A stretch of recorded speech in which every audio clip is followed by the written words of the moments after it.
Welcome to Heart Failure Unfiltered. My name is Nick Hartshorne-Evans and I'm the founder and CEO of the Pumping Marvellous Foundation, the UK's heart failure charity. Today, we will be discussing learnings from our Marvellous Masterclass events where we educated and worked with over 170 non-specialists to increase their awareness, upskill their knowledge specific to heart failure in primary care. This is the first episode of a series of 4 podcasts about heart failure and why the simplest ideas often save the most lives. This podcast asks one question over and over again: beat the diagnosis, why being first across the line to detect heart failure matters. Because if we don't enable our workforce to be better at detecting the symptoms, diagnosing and managing heart failure, this has a direct impact on patients. If you've just been diagnosed with heart failure, it can feel overwhelming. You may have more questions than answers. The Pumping Marvellous Foundation helps people make sense of heart failure with clear, patient-friendly information and supportive resources designed by patients themselves. Understanding your condition is the first step towards living with it. Search Pumping Marvellous Foundation and start your journey with the support you deserve. When I was diagnosed with heart failure, what I needed most was clear information and reassurance. That's why we created the Pumping Marvellous Foundation. Every day, we help people understand their condition and feel less alone. Just £5 can help us reach the next patient who needs that support. £5 may not change your day, but it could change somebody else's.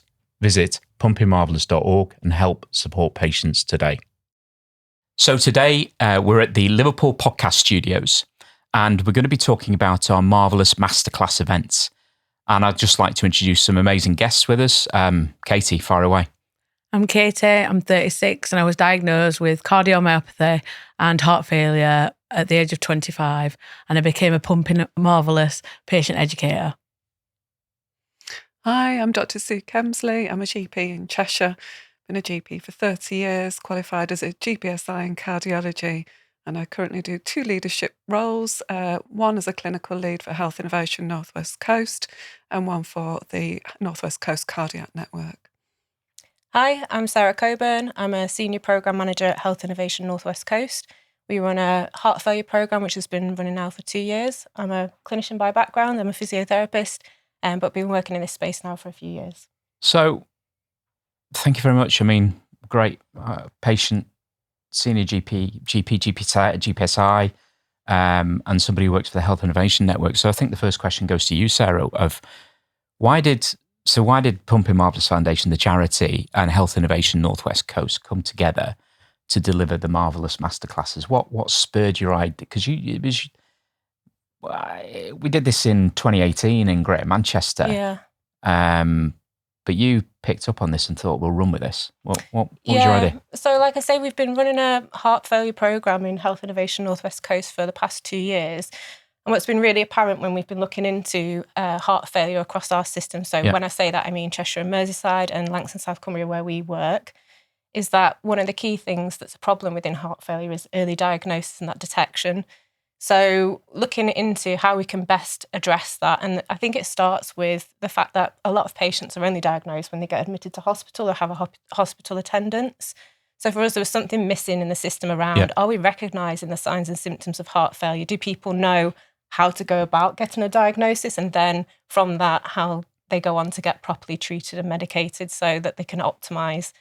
But for us, that came back to then, well, how best to deliver this education. I think we wanted something which would not just be teaching and education to clinicians, we also wanted to bring in the patient perspective, because you learn more, I think you remember more a perspective from someone that lives it, breathes it, and has been through the system and knows some of the problem points. So that brought us to linking in with yourselves as a patient-led charity and looking at what we could do in this space.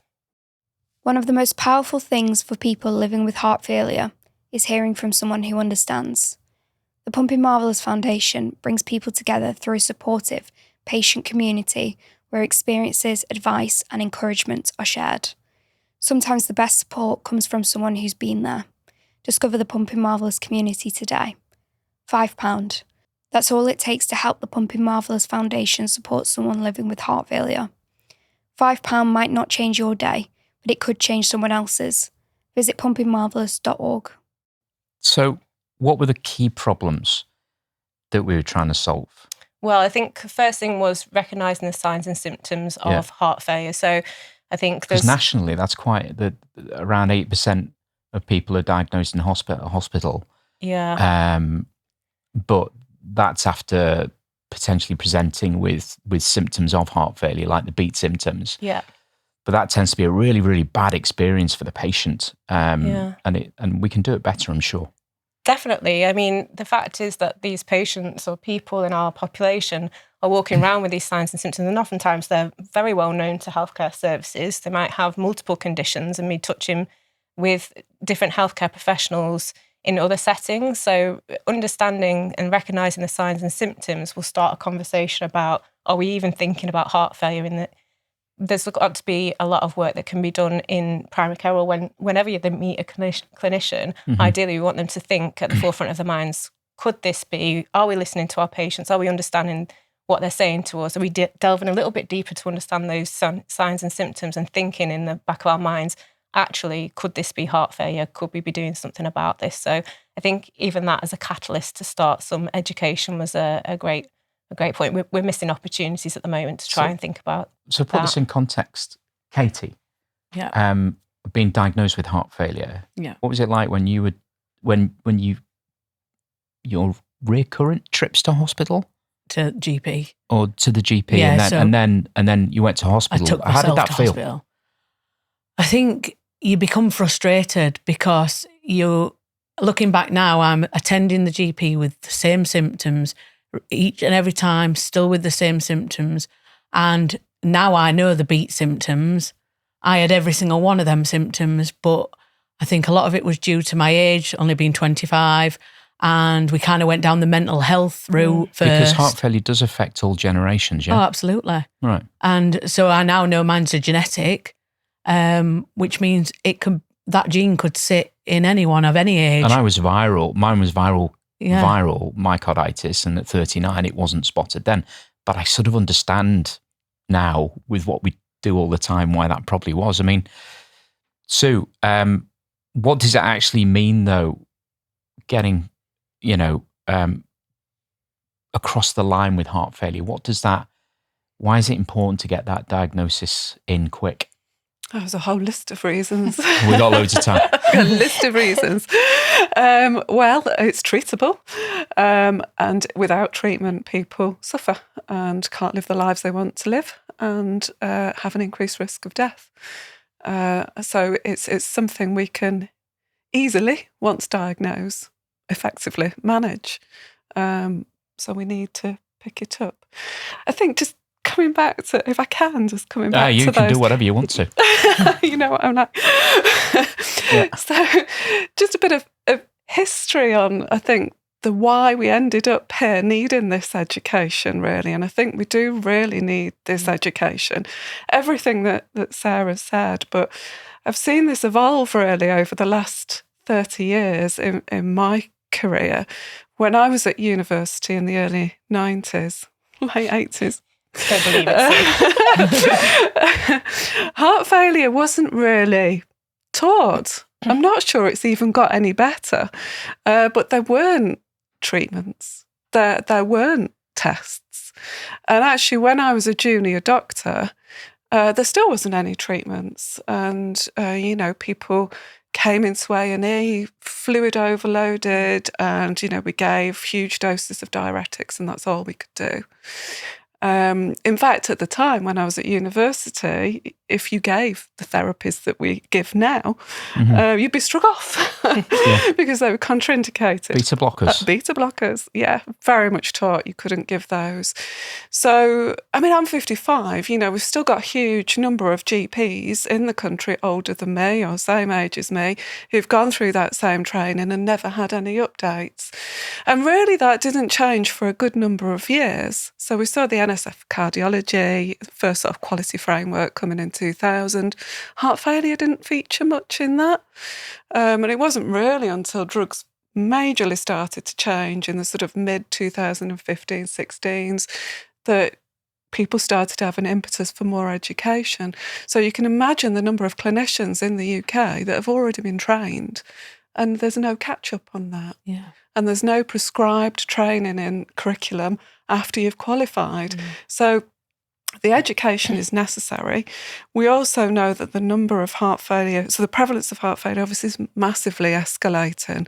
So the need is growing and is becoming a huge burden on the patients, but on the NHS and the economy as a whole.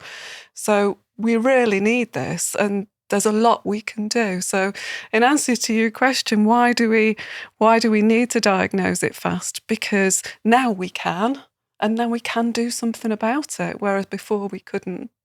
Because, Katie, what was the impact of a delayed diagnosis So it ended up on you? Yeah, so it ended up Physically and emotionally to breaking point, to the point I took myself to A&E, spent 3 months in hospital, had a respiratory arrest because of the overload on my lungs, needed 3 litres of water draining. And it's then the rebuild of your life, whereas I can't say for certain, but I'm pretty sure had it been caught a lot earlier, I wouldn't have had to spend 3 months in hospital. It wouldn't have got to the serious level that it did. I mean, they were questioning whether if I had to be intubated, I probably wouldn't have survived. And I just think early diagnosis could have been put on the pathway, and I probably could have not spent as long ill. It's time for a Marvellous Myth Buster, busting the myths around heart failure. Myth: heart failure happens suddenly. Truth: in many people, symptoms develop gradually over months or even years. So do we overcomplicate the initial sort of diagnosis and getting people in to see the specialists? Yeah, I mean, I think we do. I think, it's along the lines of the development of how heart failure diagnosis has happened over the last, couple of decades. GPs and other primary care clinicians have become confused about what you do first. And, the NT-proBNP blood test was previously BNP. It wasn't available right across the UK. And so there was a mishmash of approaches to diagnosis. And then, of course, initially it used to be a diagnosis based on echo and echo reporting of, which is obviously the ultrasound scan of the heart, and the ultrasound scans of heart, the way they're reported can be very technical. And unless you've had specific training in it, you may not understand how do you interpret that? How do you interpret it? And then I still think there are many misdiagnoses based on a non-specialist looking at an echo and thinking that a patient doesn't have heart failure. And there's been a variety of pathways. Do we do a chest X-ray first? Do we do an ECG first? What do we go for first? When in actual fact, doing an NT-proBNP first is, I'm not saying that's all a GP needs to do, but it's certainly the first protocol. So what we did something really different, actually. We brought patients into the room. And I know that sounds a bit like, but many, many years ago, bringing a patient into a clinical conversation like the masterclasses was unheard of. But what do you think, Sue? What do you think the impact of bringing our patient educators, the 3 patient educators, Katie was one of those, and then we had Gav and Corinne into that room. What did it do? Yeah, I thought it was amazing. I felt very privileged to be the one asking them questions. I wanted to be able to ask them the right questions to really draw out the information and highlight it to the audience. I think the audience really sat up and took notice. You could almost feel them sort of engaging in it really and really listening and keying into the conversations. I think there remains this fear. Well, there is fear, of course, isn't there, about heart failure, and rightly so. But I think when clinicians have fear, as clinicians, we almost need to damp down our own emotions and give a balanced view. But if you're, as a clinician, you've not got enough information. Is that a confidence thing? And confidence, then that fear is going to come through to the patient and inevitably rub off. And how's a patient going to have confidence in a clinician if if they've not got confidence in themselves. I know we need to crunch the data, Mm. a lot of it. Sarah, but what do you think? Do you think the biggest learning points came out? Do you think they matched what our expectations were at the start, or do you think they changed with, got to be flexible, yeah? Yeah, no, so we ran 2 events and we did do some, initial analysis between the 2 events as well, just to see whether there's anything we needed to tweak or change. And I think what was really clear was actually the level of understanding was maybe it's a little bit lower than we anticipated, in that there's, a brilliant willingness to learn. So, we really understood that the system really wants this. People within the system want to understand heart failure better. So that was brilliant. There were 2 massively sold out events. We had a waiting list of people waiting to come in. So the willingness to have this training and understanding is great. But what we found was the baseline level of understanding initially was a bit lower than we anticipated. And maybe because we're in heart failure, we kind of living and breathing it for the last few years, and Sue for a bit longer. So we did tweak our setup to understand, the common acronyms and abbreviations that we put on heart failure, the different types of heart failure. We had our patient educators to come and explain that at the beginning of each session, and we left like a glossary of terms that they could go and look up, because there is a lot of information and it can be overwhelming. And so simplifying information was really key as well, giving people simple tools, simple bits of information that they could understand from the get-go, because there's a lot of information to take in and it depends on how much you want to delve into that. But there was really a lack of confidence. We did some pre-event questionnaires and to really understand what our audience was coming in with, like in terms of their understanding, but also what they wanted out of each session. And the pre-questionnaires were really clear that clinicians wanted easy to understand tools to help themselves in day-to-day practice. And that is massive. That's something which, we can all try and help improve within the system as well. And that learning process is not just a one-off class either. People really want to have this embedded in their clinical practice. A one-off event is probably not enough. When you think about how many patients clinicians see every day, the fact that they have maybe 10 minutes, 20 minutes probably max for most people, to really get to grips with what a patient is sitting down and saying to them, and try and listen and fathom their way through the right questions to ask. So simple tools, simple understanding. The BEAT acronym is really easy for someone to remember. Those symptoms: breathlessness, exhaustion, ankle swelling, and then time for an NT-proBNP. That is, short, sharp, snappy, and fast. Stroke. Yeah, exactly. Beat, They're easy to remember, easy to understand, and a really good starting point. But then I think there is more learning that people want to do, and that's really positive. But it also gives us a lot of work to do, which is great. So you did. You were there for the Katie. You were there for the Everton event. I was, yeah. So, in your mind, as a patient, non-clinician,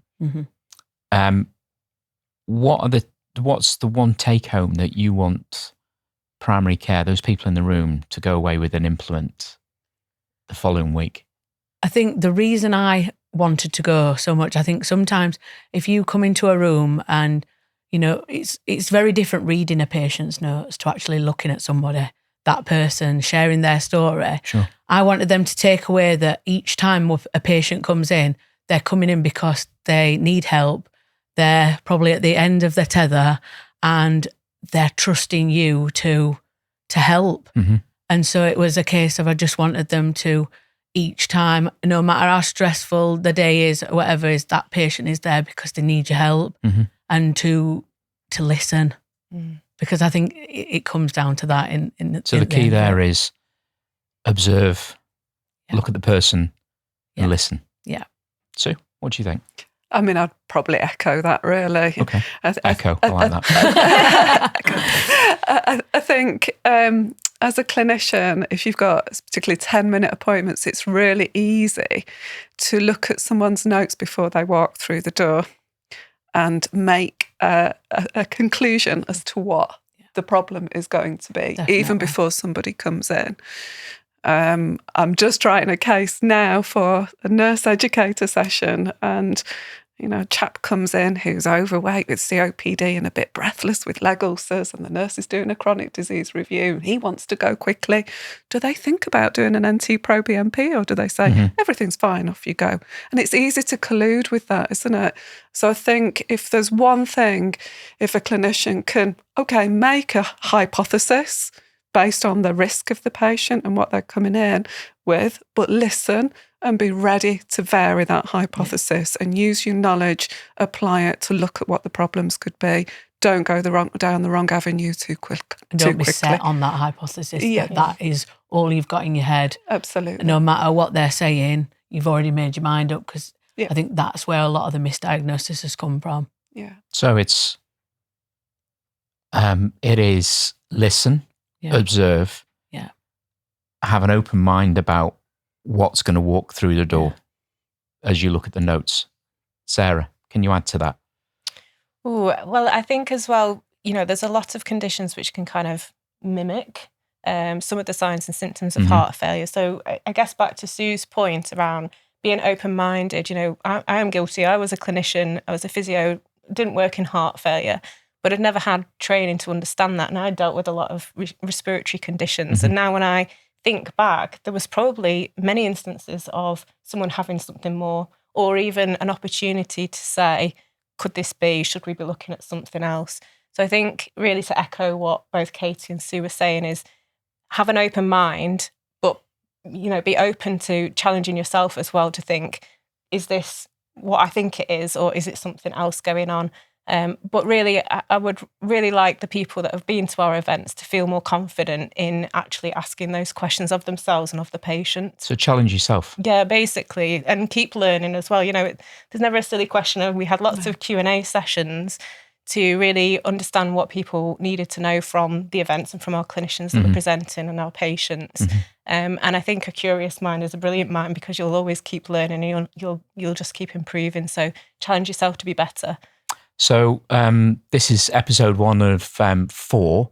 Hopefully we've challenged you enough to be reflective and think, could it be heart failure, what you're seeing, walking through that door, listening and observing what the person's like, and challenging not the data, what's shown on the health records, but thinking, could this be heart failure? So there you go. I would like to thank the guests today. You'll be seeing us again, slightly different change, our brand new sign, which is fantastic. Interestingly, when people walked through the door, they didn't actually see it. But I don't know. I think it's great. But thank you very much. And that's been Heart Failure Unfiltered. Thank you.